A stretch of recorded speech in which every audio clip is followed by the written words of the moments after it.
Is Apple's stance on privacy a marketing strategy? No hoverboard is safe from the feds. And the best video games from 2015. All that and more on Tech News Today. This is Twit. Bandwidth for Tech News Today is provided by CacheFly at CACHEFLY.com. Hi, everybody. It's time for our annual audience survey. We'd really like to hear from you. It helps us understand our audience better, know what you like and don't like, how you listen to the show. It also helps us tell advertisers what kind of people listen. But I promise you, your feedback is always kept personally anonymous. All you have to do is visit twit.tv/survey and let us know what you think. It'll just take a few minutes, and it'll help us make Twit even better. We really appreciate your support and any help you can give us. twit.tv/survey.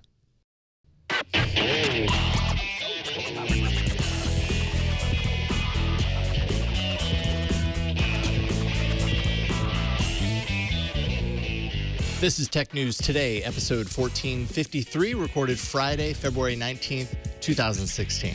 This episode of Tech News Today is brought to you by Epson's new EcoTank printers. With Epson's line of SuperTank all-in-one printers, you can print thousands of documents without running out of ink. EcoTank is loaded and ready to print when you are. Visit Epson.com/EcoTank to find out more.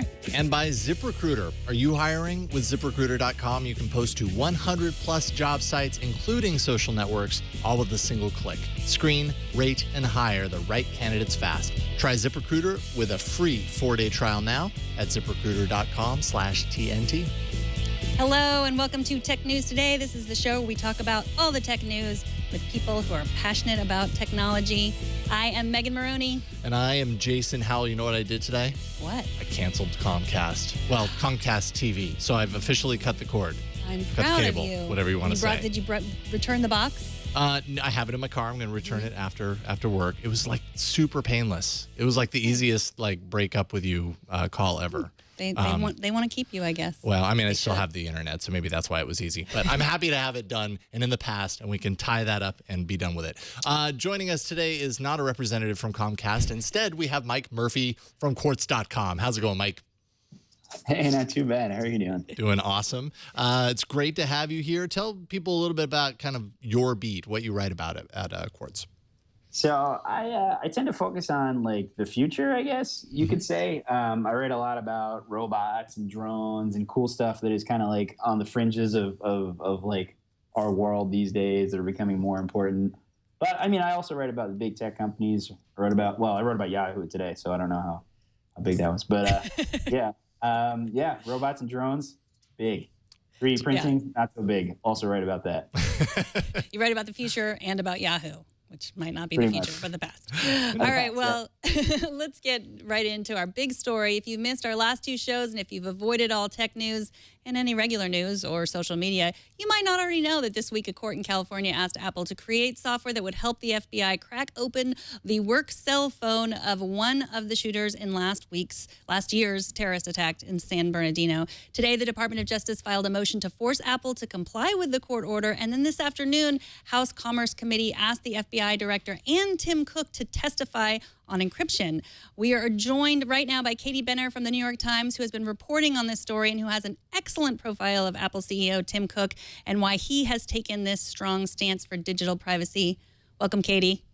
Hey, thanks for having me. Well, thanks for coming on. I know you're busy. I know you're doing more stories. Today, the Justice Department called Tim Cook's refusal to comply with the order as, quote, marketing, kind of weird marketing strategy to sort of place yourself and your company on the side of a terrorist. But okay, well, why do you think he really is doing this?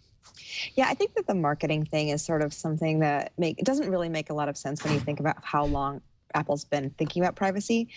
After the Edward Snowden revelations, when we saw how much data the government was trying to gather using technology companies, Apple decided it needed to be more vocal about its stand on privacy. But internally, the company had been talking about this for years. So I don't know that marketing is really accurate. Tim Cook, throughout his time at Apple, had always been very behind the scenes. You know, he'd worked hard within the company. He had a reputation for always speaking his mind. And since becoming the CEO, he has done that. He's used his platform as the head of one of the biggest companies, sometimes the biggest, when Google's not the biggest, companies in the world, to take a strong stand on issues that he truly believes in. He has a belief that corporate America and CEOs actually have a civic duty to try to make the world better and to stand up for what's right, and that unfortunately they don't do that enough. And so he's really, in many ways, just doing what he thinks that everybody else should do too. Well, I know today, of course, Harper Lee passed away, and he tweeted the one thing that doesn't abide by majority rule is a person's conscience. A Harper Lee quote. So what in Cook's past do you think brought him here and made him take this stance now? So Cook's an interesting guy. He really values his privacy, but he has been very public on hot-button issues that not everybody agrees on. Everything from gay rights. He came out in an editorial in Business Week, and he revealed that he was gay. He's taken strong stance on the environment. And he talks about growing up in a small town in Alabama in a speech delivered at the United Nations when he was being honored by his alma mater, Auburn University. He talked about being a teenager and seeing the Ku Klux Klan burning a cross on the lawn of a Black family, and how that really impacted him for his entire life. He couldn't stop thinking about that. He keeps pictures of Martin Luther King Jr. and Robert F. Kennedy in the office. He sometimes quotes civic leaders. This is something he's always believed, but much more quietly, because as we all know, Steve Jobs is a real powerhouse CEO, and he kind of took up all of the limelight within the company. So he had these formative experiences as somebody growing up in the rural South, somebody who was gay and had not been vocal about it previously, and somebody who has a deep, abiding feeling that the environment is something that all people need to take care of. These are things that he's sort of lived with his entire life. Now, one thing I found very interesting about your piece, Katie, is that you go into kind of detail into the background of kind of Apple's history dealing with the government and, phones that are brought into them one after the other. Sometimes they weren't even locked to begin with. Really seems like at this point, this was kind of the straw that broke the camel's back. In this case, the FBI Apple asked the FBI to issue this request under seal, to not make it public. FBI chose to make it public. Do you think this is kind of an indication of kind of the government's intention with this? Maybe it goes against what they're saying, that it's not initially about just one device, but I mean, choosing to make it public kind of makes it about something much greater. Would you agree? Well, I think that in a previous story that I wrote with my colleague Eric Lischblau, the government intimates that, yes, this felt like the perfect case for them to use to make what had been a theoretical discussion about privacy concrete, to really force the argument and force companies and the American people to have to truly decide what it means to have a strong stand on privacy versus a strong stand on national security. We've always had that tension in this country, brought home after 9/11, brought home again, sort of with the Snowden revelations, where we've seen the country seesaw back and forth between a strong stand on civil liberties and privacy versus making sure that we have strong security. So the government has I think been pretty open about the fact that for them, this is the perfect case. It was a terrible and horrible thing that happened in San Bernardino, and nobody is going to say that this government investigation needs to be obstructed. But when you take a longer view, it's at what cost? And that's the question that Apple is asking. If we were to build this alternative operating system, and software, once it's created, it exists, can be replicated. Human beings make it, they know it's done, and it becomes immediately a target for hackers and criminals who would want the same thing. Is it worth it to help out in this one case to get into a phone, the contents of which nobody really knows what they are? So what do you make of the news that just came out today that they could have had access to all of this information, but somebody somewhere, the FBI or the health department or somebody reset the password on the iCloud? So this phone was being backed up to iCloud, and someone reset the password. What do you make of that information coming out today? Well, I wasn't in the room, and I think that even Apple senior executives have said on background that they cannot say why that happened. Nobody really knows why that happened. I think we've seen in the past that the government hasn't been great with technology. Mm-hmm. Their own systems have been hacked. The Office of Personnel Management, I believe the CIA director's own email. you know, the government coming to Apple to unlock phones that all they would have had to do is hit the slide button because they weren't actually locked. You know, so it does raise the question as to whether or not, you know, just like how familiar the government is with technology. But I can't, I don't know. I know there are a lot of conspiracy theories brewing about why that happened. I wouldn't want to weigh in that way. So I know the New York Times editorial board came out today. Can you talk a little bit about why they took a side in this issue? So the editorial board came out and they decided to come down on the side of what they would describe as civil liberties. And, you know, basically the idea being that this is a challenging case. It is a sensitive case because of the gravity of the crime that was committed. But that does not mean that the government should be allowed to ask private companies to make technology for it. That they should not be allowed to tell a private company, whether it's Apple or anybody else, that you actually have to build tools for us that we can then use to weaken the security measures we've created. Well, Katie, thank you so much for joining us. I know you have another story to write. We look forward to seeing it and reading it. Katie Benner writes for the New York Times as a reporter there. Thank you so much. And she is KT Benner on Twitter if you want to see what she writes right away. Thanks for coming on. Now, Mike, before we continue on, I know that you have opinions in this case because we were talking all about them beforehand. Where do you kind of stand at this point, given what we've heard over the last 3 days? I mean, I'm inclined to kind of take the same side as the New York Times editorial board on this. Not to say that I know more or less than they do.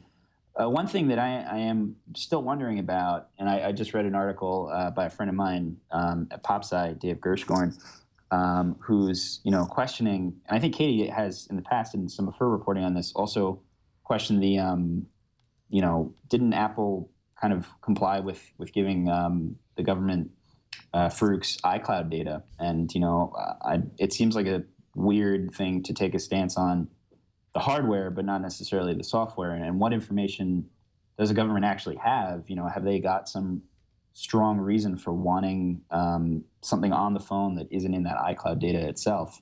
It's a weird thing to have just kind of taken this line, but previously have cooperated as much as they seem to have. Mm-hmm. Well, I don't know. Sometimes I get it over my head when I'm talking about this kind of stuff. But from what I understand is they could give over the iCloud data, and they can't give over this is creating a new tool to break the password, to slow down the delay in breaking the password. But the iCloud information, they wouldn't have to build anything new. It was sort of like you can get a warrant to see someone's iCloud, and then, they obviously had cause for a warrant. So am I missing? No.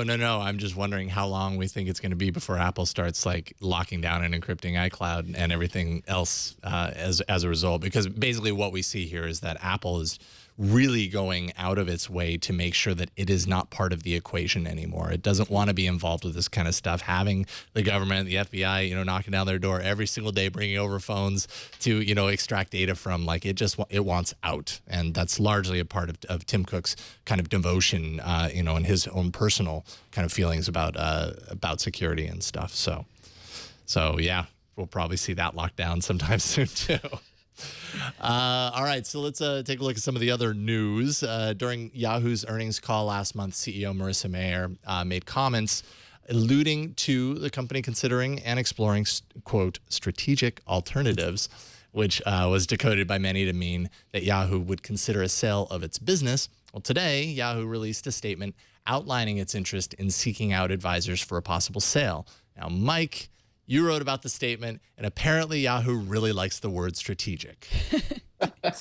Yeah, I kind of went a little overboard here, but they, in their 350-word press release, said the word strategic. I think it was 13 times. Yeah. They have a strategic review committee. They're going after strategic alternatives, and they're looking for strategic advisors. It's like, okay, this is a lot of strategy, and the stock was up 2% today. So, I mean, maybe all of that strategy will pay off, but it was like they kept using this word strategy and not telling us what the strategy was, or even giving us any kind of indication that they actually have a strategy. So it's kind of like, are we not paying attention to the man behind the curtain, or is there really a strategy here? It's hard to say right now. Right. Well, they have some form of strategy, at least. Well, okay, first of all, the name of the committee is the Strategic Review Committee. So every time they referenced it, that was yet another appearance of the word. But, earlier this week, they shut down a bunch of content verticals. What was it? The end of last year, they shut down Yahoo Screen. So part of their strategy is really slimming down the company. And maybe that ends up making it a little bit more appealing for the sale. I don't know. Is there any hope for Yahoo? What do you think, Mike? It's hard to say because they do make great stuff. I even thought some of their original video content was pretty great. They get tons of hits on their site that still looks like 1998 half the time. So I think it's too early to say that they're doomed. I mean, it doesn't look good. That's for sure. But, maybe these strategic alternatives will turn out to be a really great strategy. Yeah, I don't know. If they're certainly doing things, but it doesn't seem like a strategy from the outside. They need a strategy on strategy. Maybe, yes. Yeah. All right, well, moving on. First, it's our privacy. Next, it's our hoverboards. What will the feds steal from us next? A letter from the Consumer Product Safety Commission says that all hoverboards are unsafe.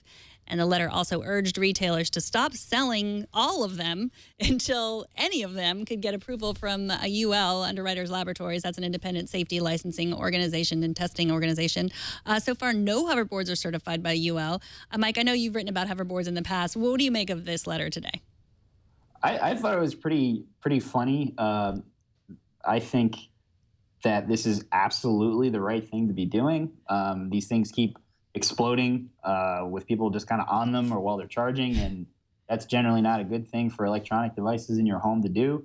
But on the other hand, UL kind of only announced this new testing initiative, I think it was like 17 days ago. And I know these companies move fast, and that's how this whole industry sprang up, but I'm not too surprised that no company has been UL certified, having, created an entire new product, gotten it to Northbrook, Illinois, where they're based, and had it tested yet. I think that what hopefully will happen is the bigger companies like Razer and Swagway and all the other Funky Duck, all the crazy named companies that are doing this will realize very quickly that if we want to keep having this as a business, we need to get UL certified. Literally, I think probably this computer, these headphones, this phone next to me, I mean, they're all UL certified devices. So it's a very common strategy. And UL is actually having a press day next week, which I'm super excited to be going to see. And I can't wait to see how these guys basically destroy hoverboards and make sure that they don't catch on fire in front of a bunch of journalists. It's going to be awesome. It will be awesome.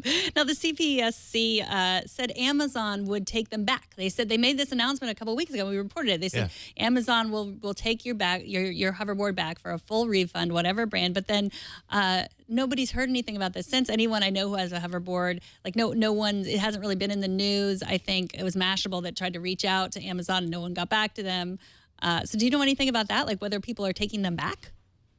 I don't know if people are. I reported as well back when Amazon said it that that they were going to do refunds for certain hoverboards. I do remember now getting a few kind of messages from readers going, I got different emails from Amazon and they kind of just said we recommend you disposing of this and not necessarily a full refund or anything like that. So I think it would be hard considering how explosive, no pun intended, explosively popular these have gotten for Amazon to return and pay for all of those. It seems like that might be a little infeasible. But yeah, there definitely were, especially in the UK, claims that they would refund. In the US, I'm not so sure. Yeah, especially considering the amount of vendors that are making these, because it's not just one company putting out hoverboards, it's tons of them. And anytime you combine electronics and circuit boards with moving mechanical parts that, and somewhere along the line there's explosion in there as a possibility. Good thing that this is happening, obviously. Maybe next Christmas won't be so fiery with the hoverboard gift. Well, my thing is that, kids lose interest in these things so quickly. I was like, what a boon for all those parents that spend $600 on a hoverboard for their kids who aren't riding them around anymore. Just bring it back to Amazon. They can afford it. Yeah. And finally, tech market researcher Strategy Analytics released data for the fourth quarter of 2015 that shows a 5% decline in global shipments for Swiss watches compared to a 316% increase in smartwatch shipments in the fourth quarter of 2015. Like I said, Strategy Analytics blames Swiss watch industry for kind of being slow to react to the uprising of smartwatches. I feel like we're I feel like, there are conflicting reports as far as like the popularity of smartwatches. On one hand, they're a fad, and no real let's say muggles, that was your term yesterday. No muggles are really using them outside of our little tech sphere. I think they are. Yeah, you think they are? I know several normal people that have Apple Watches. Lots of normal people. Yeah. I don't think they're using them in the way, they don't have like a bunch of apps that they're using. Them. They have them, they wear them, they're proud of them. They're not, they don't use any of the other apps. They might not use them. Right. But I do. I mean, it's not that shocking, right? Like, I mean, do you know of another? I don't know of another watch that I know, like 10. I could name 10 people that have that watch. I don't know, but I don't really know watches. So right.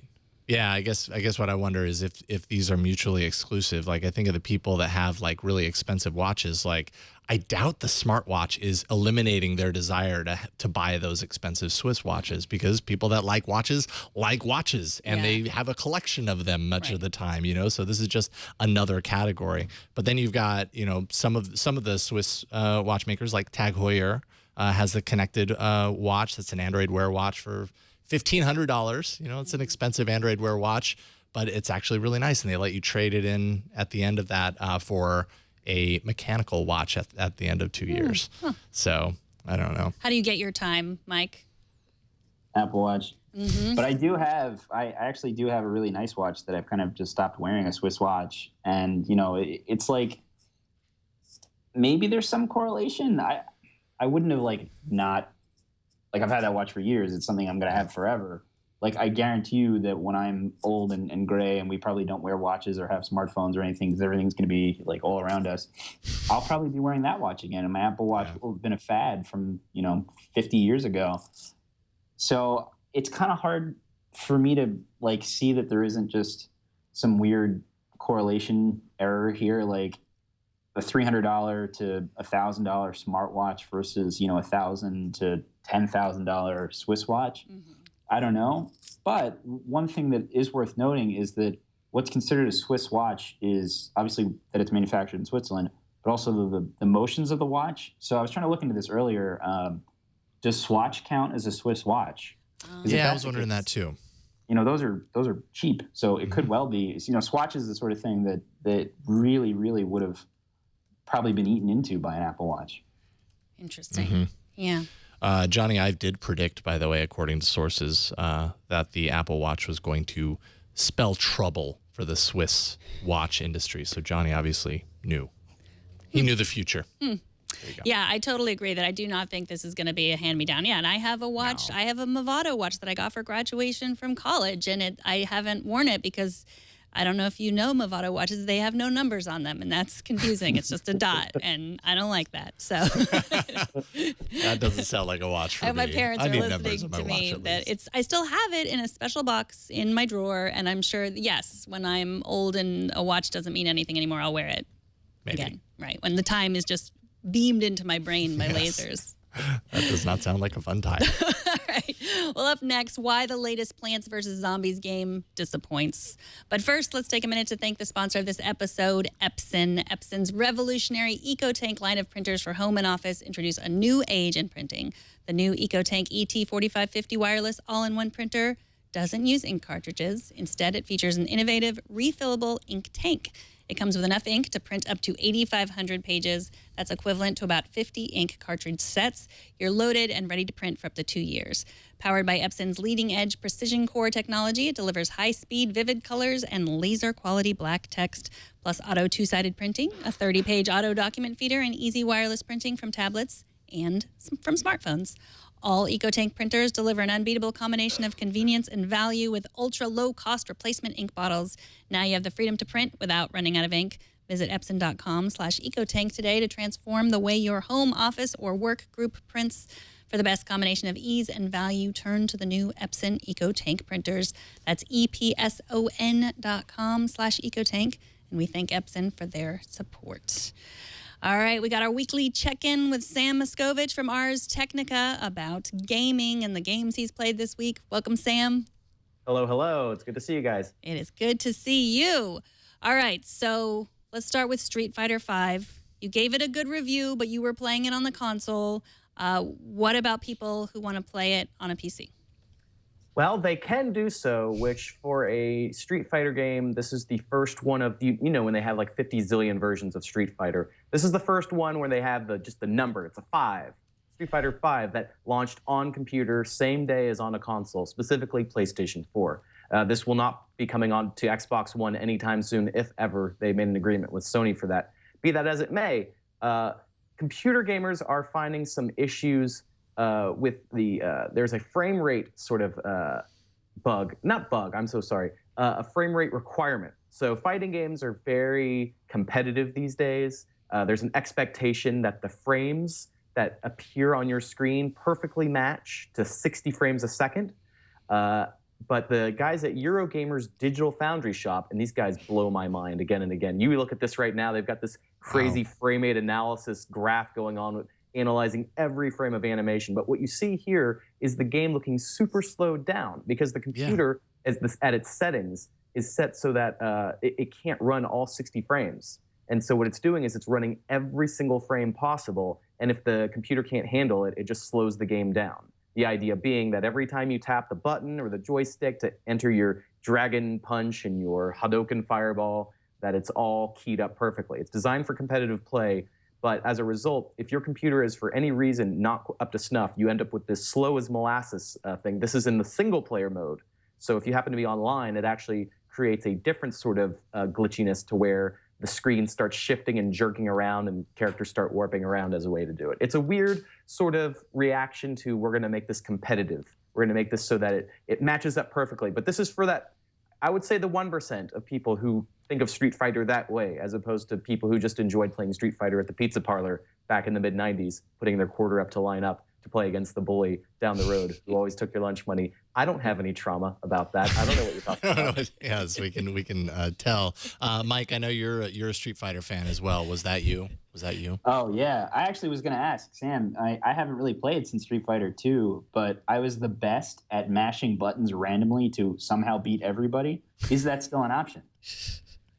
There will always be that little bit of beginner's luck, and Lord knows I need it. I am not so much a pro as much as a really excited, crappy player. Like, I've played all of them, and I've been worse at each one progressively. I don't know how that works, just the age. But they've added this thing called a focus system so that every character has this extra set of special things that only occur about halfway through a match. It's designed because they want to make it so every time 2 different characters meet up, they have a very different flow of how they face off, their different strengths and different weaknesses. They really want people to look at Street Fighter like an esport, like when a Chun-Li and a Ryu come together, that they play off differently than Zangief and whatever weird boob physics thing appears on the other side of the screen. The idea being that every matchup has these things that commenters can go, oh, he's done the special roll, oh, he's enacted the special twisty-turny, blah, blah, blah. And so in that sense, I think it's kind of cool that they're trying that if you're going to keep on doing Street Fighter as opposed to just taking your old copy and whipping it out and playing that with friends.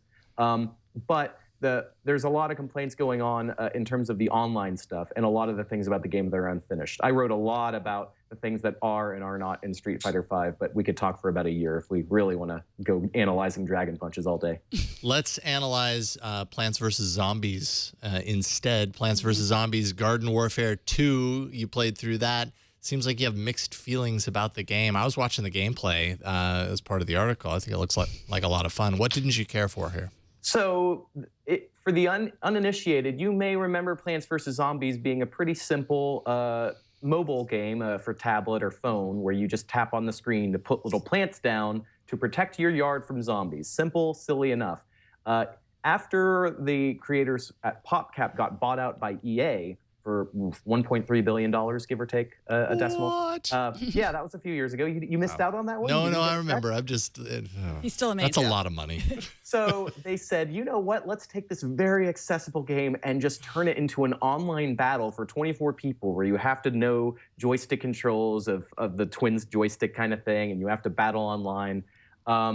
And the last one that came out was budget priced. It was this idea of it's going to be cheap, it's going to be kid friendly, it's going to be goofy. It looked pretty good. It played fine. It had some issues. And I guess everyone looked at it and said, oh, that did better than we expected. Let's make it even bigger. Let's add more characters.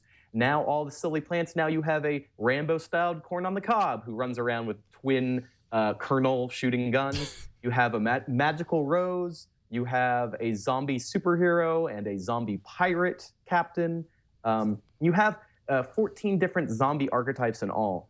And the actual just basic idea of I'm going to get on the internet and play against a bunch of random people in this giant team worked pretty dang well. No server connection kind of issues. Also, more importantly, just had fun. Every different character felt pretty good. The trouble comes from the fact that EA is just trying to ruin the good stuff in this game.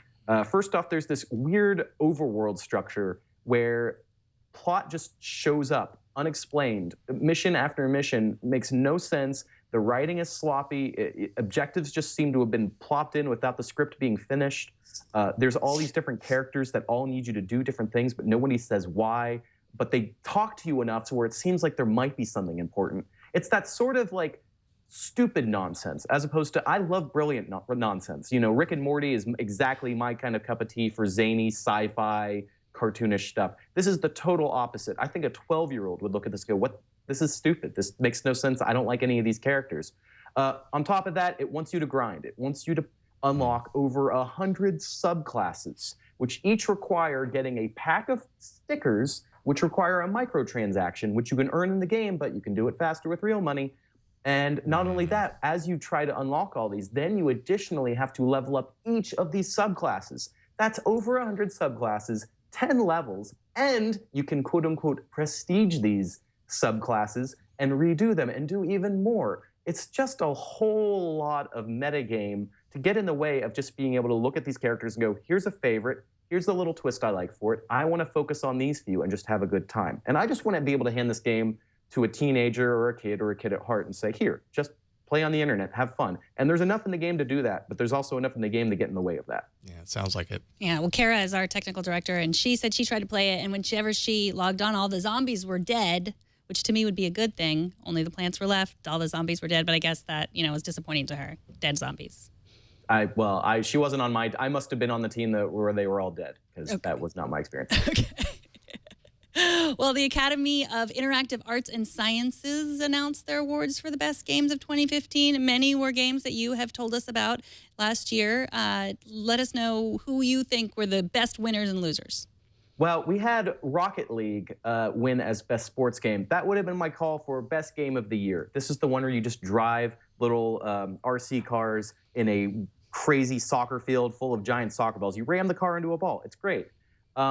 What ends up happening in these awards we're finding, we did a piece today about the sort of year after year stress on these giant open world games. We're calling these, it's kind of like how the Oscars sort of seek out these very specific award show style movies. We're finding that DICE is going the same way with, what would you call it? Open world quests. Fallout, The Witcher, Grand Theft Auto, to some extent Uncharted, and The Last of Us in the past few years. They've really been interested in these kind of giant quests.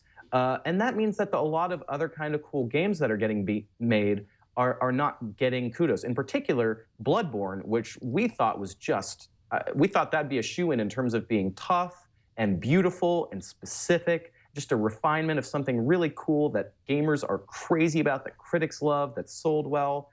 Yeah, we definitely, of all the games that missed out this year, Bloodborne, we thought really missed the boat. Of course, I'm the kind of guy who always ends up picking the really esoteric, weird stuff. So you don't even want to get me going on what I would say, but I actually just really loved Rocket League. I thought that was the best combination of I'm a gaming snob and this is really brilliant, or I don't really care about gaming snobbery and this is just fun. I love that mix. Yeah, It looks really cool. I'm taking a look at it right now. Yeah.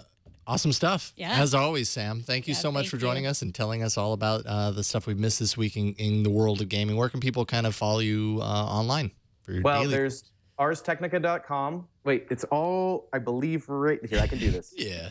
I'm a web pro. Yeah, at Sam Red for my general banter. Yeah, I'm going to have a piece about a 4-player couch game in which you fly evil lords to awaken a great big monster.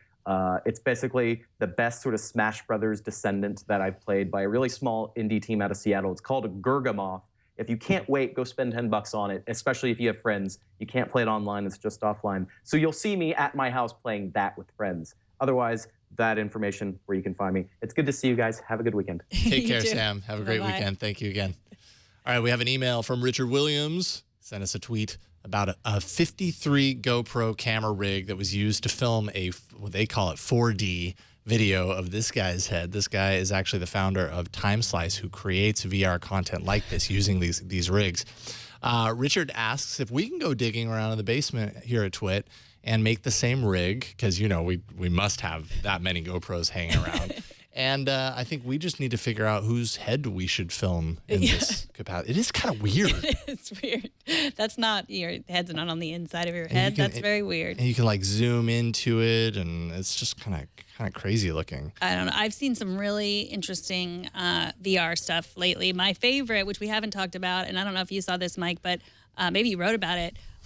You can watch every episode of The Simpsons at once in like a cardboard or something. Did you see that? So everywhere you look. Yeah. Yeah. That's the next thing I would want to do in VR. I mean, The Simpsons is my favorite show in the world, but I think it was The Verge who called it like a Simpsons hellscape or something like that. Oh boy, yeah. I think watching that many at once, I don't know. Even for me, that might be information overload. Yeah. Are you listening to them all at once too? I don't know. Or does it like focus the audio depending on which one you're looking at? I don't know. That could be cool, I guess. But it'd be very hard to like be specific. Yeah, because I remember the future right here. I remember when The Simpsons started, and it was amazing then just to watch one. Now look how far we've come. You're spoiled. Coming up, the robots are coming to replace John Bonham and Ringo Starr right before they take over the world. But first, let's take a minute to thank the sponsor of this episode. That's ZipRecruiter. If you're hiring, but you're not sure where to find the best candidates, that makes you a business owner that has a problem, right? Your company is only as good as the people that you hire. Posting jobs in one place isn't enough to find quality candidates. Short staffing leaves little time to do the hard work to post to dozens of job sites, which is what you actually need to do to find the right people. You know, one thing people are rarely ever going to say is that they like to spend their valuable time updating hundreds of job sites by hand. Take a job posting, visit site by site, entering those qualifications in one by one, proving those postings, posting it, and then moving on to the next. Don't even get me started on managing the incoming applications from all those different places. Doing it on your own is a nightmare.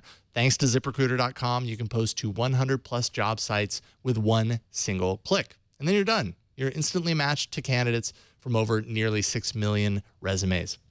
You just post one time, and within 24 hours, you just watch the candidates roll in to ZipRecruiter's easy-to-use interface. They make it all very easy for you. ZipRecruiter has been used by over 400,000 businesses, and you can try it now for free. Getting the right people for your company is so important. Scott is a happy ZipRecruiter client. He said, the recruiting process used to be so painful. Before, I'd post to several places and get a million resumes, but only a few responses from qualified candidates. It was torture, but with ZipRecruiter, we post once, we get qualified candidates in one easy-to-review place, and we've hired some of our best employees using ZipRecruiter. So today, you can get ZipRecruiter for free. Go to ZipRecruiter.com/TNT. That's ZipRecruiter.com/TNT to check it out for yourself. And we thank ZipRecruiter for their support of Tech News Today. Now it is time for TNT's Fan of the Day is AV Design with a Z, who knows the right thing to do when feeling under the weather. He says, just having fun while being sick and home in bed. And there we are. Yep. All right. So I take it he's sick and armed with Photoshop. Either that or he sent us into space. I mean, that's also a possibility. All right. It's not a possibility. No, it's not. But I hope that someday it will be. Yes. I would love to broadcast with our live view pack from space. That would be awesome. You can be TNT's fan of the day. Just record a video or take a picture of yourself, your setup. Show us how you watch or show us how you listen. If you just listen, we would like to see that too. Post it on Instagram, Google+, Twitter, Facebook. Use the hashtag HowIWatchTNT and we will find it. That's right. We're getting tons of them, by the way. We've got a bunch of new ones, so I love it. Keep them coming. All right, so I'm a musician. I played many instruments in my life. One instrument I'm physically incapable of mastering in any fashion whatsoever is the drums. I just can't get the coordination down. It just doesn't work for me. I have tried, believe me. So who knows? Maybe this robotic drumming arm might actually help me improve. Mike, you wrote about Georgia Tech's robot arm for drumming. Tell us a little bit about this. Yeah, it's pretty crazy. So the project originally started a few years ago with these researchers at Georgia Tech trying to figure out how to bring back a second arm capability to someone who was missing an arm. And after they kind of figured out how to get it to work, they're like, well, you know what? This would be amazing if we just made an able-bodied person superhuman and gave him 3 arms. So it's kind of terrifying. I mean, if you watch the video, you can hear it. It's really playing along in time. Yeah. I mean, basically, it's just like this system that watches what you're playing. So you might be hitting the hi-hat and the tom or something. I don't know. That's, again, drums are like so confusing to me. But then it'll know, oh, I should probably hit along on the ride in time with what he's playing. And then you'll switch to another drum and it'll be like, all right, well, I'm going to go over here. And it's got a few accelerometers and kind of light sensors to know where to be and how to keep in time. It's kind of amazing, and maybe there's hope yet for us that don't understand how to do 4 things at once. Yeah, if we don't have any rhythm, this will be like the rhythmizer for us. It doesn't look as agile as like an actual drum. You know, you can kind of see it going, oh, I think I'm going to hit the ride next. Here I go. Come over here. But super cool that you could even do this. I kind of like the idea of being a drum machine. Like instead of playing an actual drum machine, you are the drum machine. Yeah. I like it. What if we were meant to only drum with 2 hands, though? It's true. I mean, what kind of new here. music have we not explored that a person with like 3, 4, 5, 6 limbs can play on a drum set? I mean, you could just like become Diplo. You know, you wouldn't even need to be like near a computer. You just have like all these arms over here, and just standing still, and it's doing it. It's great. It would make going to like live electronic music concerts very exciting to see a robot playing all these things that's attached to a human. This is the future. We just live in it. And these are the kinds of awesome stories that you write about every day, Mike. Thank you so much for joining us for the whole hour. And I know we'll have you on again. And if not, we'll talk about your stories. Attribute you, of course, because you find some amazing things and interesting ways to write about them. Mike Murphy is a reporter at Quartz. That's QZ.com. And I always get this wrong. You're at MCWM. Right there, yeah. Are you working on anything interesting right now that you want to tell people about, or just check out? I actually have another robot arm story going up on Sunday that I just finished, which is kind of terrifying for, like, you know how robots are always kind of clunky? Even that one in the video was kind of like, I'm doing a thing. This is a new robot hand that is as good as a real hand. It's pretty creepy. So look out for that on Sunday. And as I said, smashing hoverboards next week. Very excited for that. Yeah. Excellent. Yeah. QZ.com. Stay safe. Yes, be safe. Thanks so much, Mike. Take care. Thank you. All right. We will be back next week. It is, of course, the weekend. Time for us to recharge, cool our jets, all that kind of stuff. But we will be back Monday, and we actually have shows all week, Monday through Friday, 4 p.m. Pacific, 7 p.m. Eastern, 12 a.m. UTC at twit.tv/live. You can always be a part of the show by emailing us. Please do. We love hearing from you. TNT@twit.tv. Tell us what you think about the stories we're talking about, and give us your opinion. It'll make it into the show. Also, you can leave us a voicemail, 260-TNT-SHOW, and you can find us on Twitter. We are at Tech News Today TV. You can subscribe to our show at twit.tv/TNT. There you will see all the ways to subscribe to the audio and video. If you use iTunes, leave a review there if you like the show, or leave a review if you don't like the show. We like to hear what people like and what you don't like Jason said. And you can subscribe to the Twit newsletter. Just do that at twit.tv/newsletter. And if you want to tweet at me, I am at Megan Morrone. And as I said yesterday, I also welcome direct messages from all. And so far, nothing bad has happened. So bring it. I still haven't checked if I have mine activated. I'll see if I can remember to do that. I'm at Jason Howell if you want to direct message me. There you go. Thanks to our technical director, Kara Cole, as well as everyone that helps us produce this show every single day. And thanks to you for always coming back to talk tech with us. We will see you on Monday. Have a great weekend, everybody.